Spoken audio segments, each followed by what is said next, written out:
is the voice of disruption. Welcome back, Voice of Disruption, Ken Rakowski. We're going to talk about the whole idea of food, nutrients.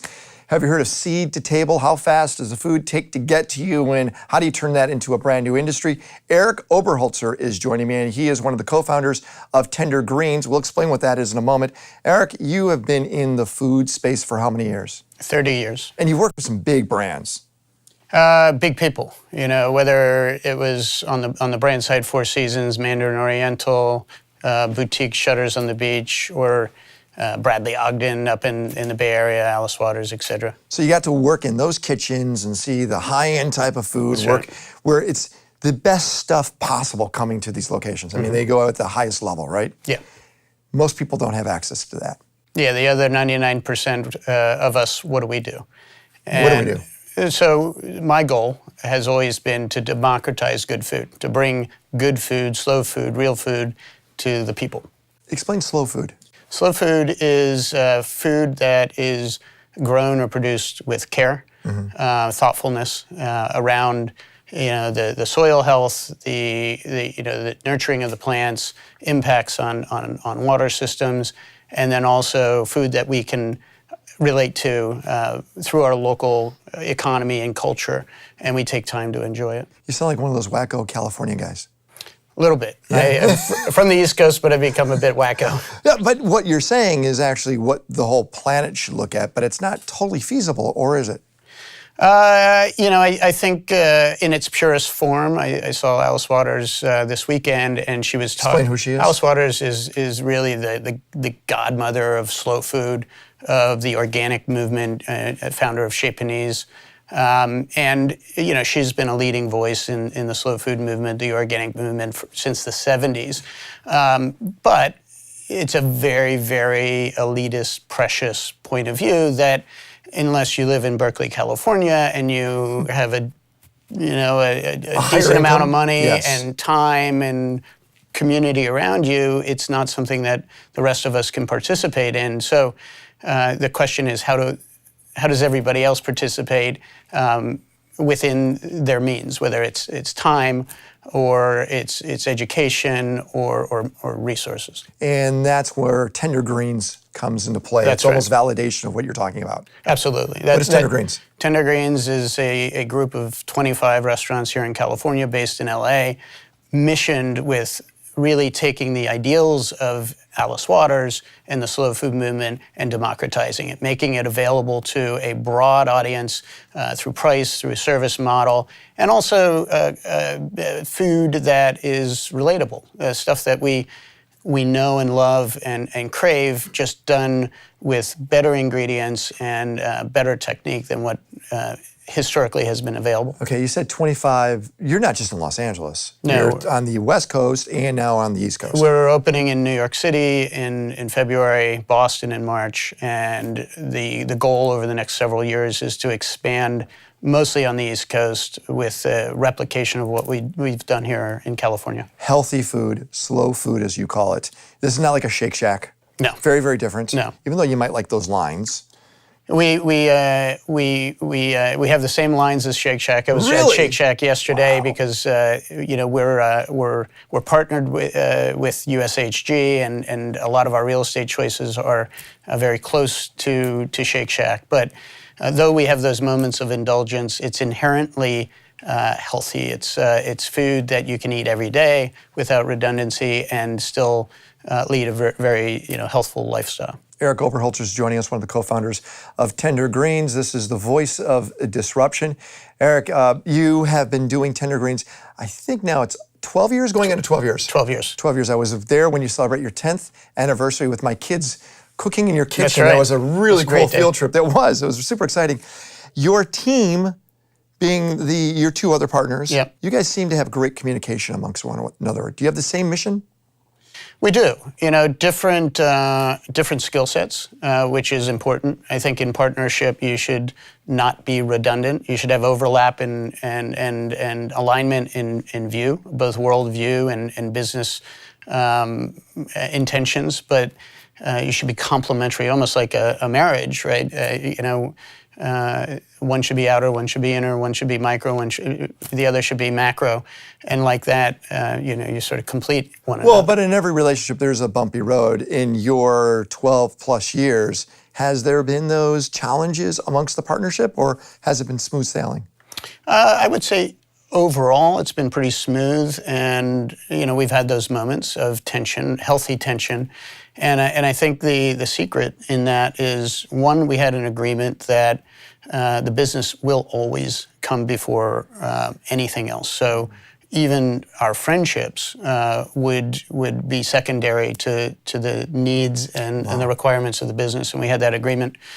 Two, by the very nature of our corporate name, which is TYP Restaurant Group, which stands for 10-year plan, we were in this for the long haul. We were not in this with the mindset that we were going to do something quickly and get out. So if you take the long view, then it helps one navigate the micro challenges. And the third part, and probably the most important part for me, is that with two other partners, there was always a tiebreaker. So oftentimes it was me and David who were maybe looking at things a little bit differently. Me being a bit more macro and big picture. David, I always called him the spell checker.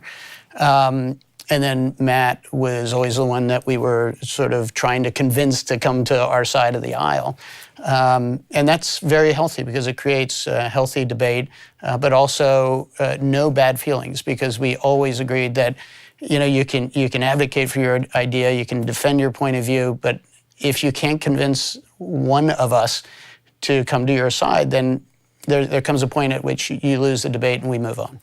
I like the idea of tender greens because you are, and please don't take this wrong, it's a very similar model to what McDonald's is. Predictable and consistent. Mm-hmm. And that's really important. In every relationship, you want to have that predictability and consistency. Yep. Every tender greens I go to, I know that there's a predictable, consistent environment that I want. Mm-hmm. It's not inconsistent. Yeah. And that formula, you might make it look easy to do, but it's not. You guys work really hard to maintain that predictable consistency. Yeah, we often compare it to a duck. So duck. So if you look out on a pond and you see duck, they're just sort of gliding across the water. But if you go beneath the water, all you see is this frantic effort to stay afloat, and that's really what a restaurant is. So if you can look at the peaceful duck just gliding across the pond and understand that there's chaos supporting that, controlled chaos, then you understand the restaurant business. In your industry, it does have one of the highest failures of any type of business. Yeah. And has there been, in that 10-year plan, any points where you go, guys, let's just not do this? It's just not going to work. Early on, before we opened our first restaurant. There was a moment when David and I sat at a really lonely, smoky bar that only served Budweiser, and people were still smoking. This is California. And the point of getting together was to check in and say, is this something that we're going to be able to get to the goal line? And the biggest challenge was just raising money, because we didn't have our own money, we didn't have a well-backed network, and we were just doing everything piecemeal. And we were really there with our finger on the stop button, and we sort of had a very serious moment with one another and said, "Are you up to this?" And I'll never forget it. We said, "You know what? There's one more call I can make," and this was David, and it was his father-in-law. To raise money. It was to just get us that $100,000 that we needed to close it out. $400,000 was your first store? We raised $900,000, which we thought would be for 3 restaurants. That was enough for one. But he had one more button to press, and that was his father-in-law. Mm-hmm. And he didn't want to bring family into it. He was resistant to that, but I was able to convince him that it was worth the risk, and I'd be there with him through it, and happy to manage the relationship so that he didn't have the family. He got the money. He got the money. He got the money, and 10 years later, we were able to deliver a substantial return for his father-in-law, and we got our first restaurant open. You brought in private equity money. We, 2 years ago, coming up on the 10-year plan commitment, that commitment was after 10 years we would create a liquidity event that delivered whatever return we could to our original investors, David's father-in-law being one of them, give ourselves a little breathing room and diversify, our assets, because it was a long, hard journey there. You were happy with bringing that in. We were very happy, and we had decided that we were going to be still in the game and not cashing out. So we were not looking for straight private equity, and we were looking for a strategic partner. And it was in that discovery phase that it came to our attention that Danny Meyer and his group USHG might be in the market. This is pre-Shake Shack IPO. You brought in the money, and you were able to get some cash out. That's right. And buy new clothing, which looks great on you. Yes, very expensive. People want to hunt you guys down. Where do they go? Tendergreens.com? Yep. That's where they go. I want you back on the show. I have more questions. We just ran out of time. Okay. Erik Oberholtzer, who's joining us, check out what they're doing and try out the mashed potatoes. When we come back, we'll talk about what's going on with blockchain. What the heck is that? Ken Rakowski, this is the voice of disruption.